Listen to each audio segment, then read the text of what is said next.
ശരീരത്തിലേക്ക് മാതാവിൻ്റെ ബോഡിയിൽ നിന്ന് ബ്ലഡ് വരുന്ന സമയത്ത് ചുവന്ന നിറം ഉണ്ടാവും. അത് കൂടുതലാവുമ്പോൾ കറുപ്പ് പോലെ തോന്നും. അതിനാണ് അലക്ക എന്ന് പറയാം. അട്ടയുടെ തനി സ്വഭാവം കാണിക്കുന്ന ഒരു സാധനം.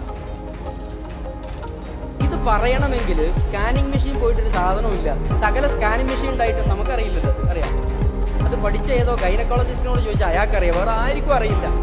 അതെങ്ങനെയാണ് പണ്ടത്തെ ആൾക്കാർ പറയാം ഇത്ര കൃത്യമായിട്ട്? അവർക്ക് അങ്ങനത്തെ യാതൊരു സംവിധാനവും ഇല്ലല്ലോ, ഒന്നും അറിയില്ല. ലോകത്തെവിടെയും ഈ വിവരവും ഇല്ല, വിജ്ഞാനവും ഇല്ല, ഒന്നുമില്ല. അപ്പം എങ്ങനെയാ അത് പറയാൻ പറ്റുക? അപ്പം അത് പറഞ്ഞത് ഉണ്ടാക്കിയ ആളാണ്. അതുകൊണ്ടാണ് ഈ കുട്ടിയെ മാതാവിൻ്റെ ഗർഭാശയത്തിൽ ഉണ്ടാക്കി കൊണ്ടുവരുന്നത് ആരോ, അയാൾക്കേ അതറിയൂ. അപ്പൊ പിന്നെ ഇത് പറഞ്ഞതാ അദ്ദേഹം തന്നെയാണ്. ആരായിരുന്നു? فجعلناه نطفة في قرار مكين ثم جعلنا النطفة علقة فخلقنا العلقة مضغة. അധികം താമസിയാതെ നാം ആ അട്ട പോലെയുള്ള വസ്തുവിനെ ചവച്ചു വെച്ച മാംസകഷ്ണം പോലെയാക്കും. പ്രത്യേകിച്ച് ഇതൊന്നുമില്ല, ഒരു അലക്കാന്ന് പറഞ്ഞ സ്റ്റേജ് ഇങ്ങോട്ട് കഴിഞ്ഞിട്ട് വിത്തിൻ 2 days 2 ദിവസം കൊണ്ട് ഈ സാധനം പെട്ടെന്ന് മാറും. അതിപ്പോൾ മെഷീൻ വെച്ച് നോക്കിയാൽ കാണാൻ പറ്റും. അതിന് മാറ്റം വരും. അതിനിങ്ങനെ നോക്കിയാൽ ബബിൾക്ക് അങ്ങനെ ചവച്ചിട്ട് ഒന്നിനെ കടിച്ചെടുത്ത് നോക്കിയാൽ നിങ്ങൾ പല്ലിൻ്റെ ഒരു പാടുണ്ടാവും അതിന്മേൽ, അതുപോലെ ഉണ്ടാവും. സ്കാനിങ് മെഷീനിൽ നോക്കുക അല്ലെങ്കിൽ ചിത്രങ്ങൾ നോക്കുകയൊക്കെ ചെയ്താൽ നമുക്കത് കാണാൻ പറ്റും. കൃത്യമായിട്ട് മുറുക പോലെ ഉണ്ടാവും, ചവച്ച മാംസകഷ്ണം പോലെ പല്ലിൻ്റെ അടയാളം ഉണ്ടാവും. ഇങ്ങനെ ഈ പുറത്ത് നട്ടല്, ഇവിടെ മുതൽ താഴെ വരെയുള്ള നട്ടല് വരുന്ന ആ സ്ഥലത്ത് ഇങ്ങനെ ഇങ്ങനെ ഇങ്ങനെ ഇങ്ങനെ പല്ല് ചവച്ച് വെച്ച പോലെ കാണാൻ പറ്റും മുറുക. അത് വളരെ പെട്ടെന്നുള്ള മാറ്റമാണ്. അപ്പോൾ ഒരു സ്റ്റേജിൽ നിന്ന് മറ്റൊരു സ്റ്റേജ്, ആ സ്റ്റേജിൽ നിന്ന് വേറെ സ്റ്റേജ്, അങ്ങനെ കുറച്ച് ദിവസങ്ങൾ കഴിയുമ്പോൾ പിന്നെ അതും എന്താവും, മാറ്റങ്ങൾ വരും. ഫഖലഖ്നൽ അലഖത മുദ്ഗതൻ, പിന്നെയോ ഫഖലഖ്നൽ മുദ്ഗത ഇളാമ. ആ മാംസകഷ്ണം മാത്രമായിരുന്ന അന്ന് മനുഷ്യന് രൂപം ഉണ്ടാവില്ലേ, ഇറച്ചിയെല്ലാം കൂടെ കുഴച്ചു പോയതുപോലെ മനുഷ്യൻ്റെ ഒരു രൂപം വന്നിട്ടുണ്ടാവില്ല. ആ സമയത്ത് കുറച്ച് കഴിയുമ്പോൾ നമ്മൾ അതിൽ എല്ലുകൾ ഉണ്ടാകും, സൃഷ്ടിക്കും.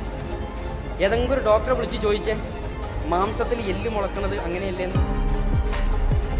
ഇറച്ചി പോലെയുള്ള ഈ സാധനത്തിൽ കുറച്ച് കഴിഞ്ഞിട്ട് കയ്യിൻ്റെ എല്ല്, കാലിൻ്റെ എല്ല്, വാരി എല്ല് എന്നൊക്കെ പറഞ്ഞിട്ട് എല്ലുകൾ ഇങ്ങനെ മുളച്ച് മുളച്ച് വരും.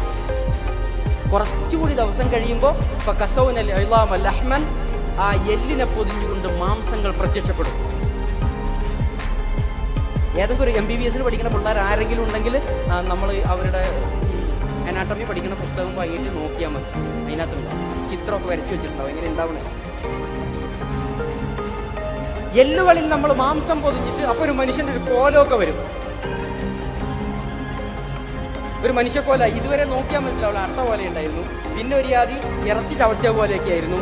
എല്ലും അയിമൽ കുറെ ഇറച്ചിയൊക്കെ വളർന്നപ്പോൾ ഇപ്പം നോക്കുമ്പോൾ ഒരു തരം മനുഷ്യനെ പോലെയുണ്ട്. സുമ്മ അൻശഅനാഹു ഖൽഖൻ ആഖർ, പിന്നെ അവിടെ നിന്ന് അങ്ങോട്ട് നാം അതിനെ മറ്റൊരു സൃഷ്ടിയായി വളർത്തും. ശാസ്ത്രത്തിന്റെ പുസ്തകത്തിൽ നോക്കി അവർ പറയും, ഇതുവരെ കഴിഞ്ഞു പോയ സ്റ്റേജിന് ഫീറ്റൽ സ്റ്റേജ് എന്ന് പറയും. ഇനി ഇവിടെ നിന്ന് അങ്ങോട്ട് ഇതുവരെയുള്ളത് എംബ്രിയോ സ്റ്റേജ്, അത് കഴിഞ്ഞാൽ പിന്നെ ഫീറ്റൽ സ്റ്റേജ്, അത് ഘട്ടം വേറെയാണ്. എല്ലും മാംസവും വരുന്നതോടുകൂടി മനുഷ്യന്റെ ജീവിതത്തിന്റെ രണ്ടാമത്തെ ഘട്ടം എന്താകുന്നു, തുടങ്ങുന്നു. അതായത് നാം പുതിയൊരു സൃഷ്ടിയായിട്ട് അതിനെ വളർത്തുക. ഫതബാറകല്ലാഹു അഹ്സനുൽ ഖാലിഖീൻ. ഇങ്ങനെയൊക്കെ സൃഷ്ടിക്കുന്ന ആ നാഥൻ, അവൻ എത്ര പരിശുദ്ധൻ. ഇത് പറയാൻ കാരണം എന്താണെന്ന് ചോദിച്ചാൽ, മനുഷ്യന്റെ സൃഷ്ടി എങ്ങനെ അറിഞ്ഞോട്ടെ എന്ന് വിചാരിക്കാനൊന്നുമല്ല. ഇതെങ്ങനെയാ വന്ന് പറഞ്ഞതെന്ന് ആര് പറഞ്ഞു? ആർക്കാ ഇത്ര വിവരമുള്ളത്? ഇന്ന് നമുക്ക് പോലും വിദ്യാസമ്പന്നരെന്ന് പറയുന്ന നമ്മളിൽ പോലും വളരെ ചെറിയൊരു ന്യൂനപക്ഷത്തിന് മാത്രം അറിയാവുന്ന ഒരു വസ്തുത, ഏതെങ്കിലും ഒരു സ്ഥലത്ത് പോലും ഒരു തെറ്റ് പോലും പിണയാതെ കൃത്യമായിട്ട് 1500 കൊല്ലം മുമ്പ് പറയണമെങ്കിൽ ഉപയോഗിച്ച വാക്കുകൾക്കോ പദങ്ങൾക്കോ അതിന് വ്യത്യാസവും ഇല്ല. കൃത്യമായിട്ട് പറയണമെങ്കിൽ അതാര് പറഞ്ഞു കാണും? അത് മനുഷ്യനെ സൃഷ്ടിച്ച ഉണ്ടാക്കിയാക്കി അറിയൂ, വേറെ ആർക്കും പറയാൻ പറ്റും. അതാണ് മനുഷ്യന്റെ ബുദ്ധി. ഇങ്ങനെയാണ് നിങ്ങൾ ദൈവത്തെക്കുറിച്ച് മനസ്സിലാക്കേണ്ടതെന്നാ ഖുർആൻ പറയുന്നത്. അതല്ലാതെ ദൈവം ഉണ്ടെന്ന് ഒരാൾ പറയും, അല്ലാഹ് ഉണ്ടെന്ന് പറയുമ്പോൾ ആ എന്ന് പറയലല്ല. ഒന്ന് പഠിച്ച് മനസ്സിലാക്കി നോക്കുമ്പോൾ നമുക്ക് ബോധ്യപ്പെടുമ്പോൾ ആ ദൈവത്തിൽ നിന്ന് അവതരിപ്പിച്ച മൂല്യങ്ങളും സിദ്ധാന്തങ്ങളും സത്യമാണെന്ന്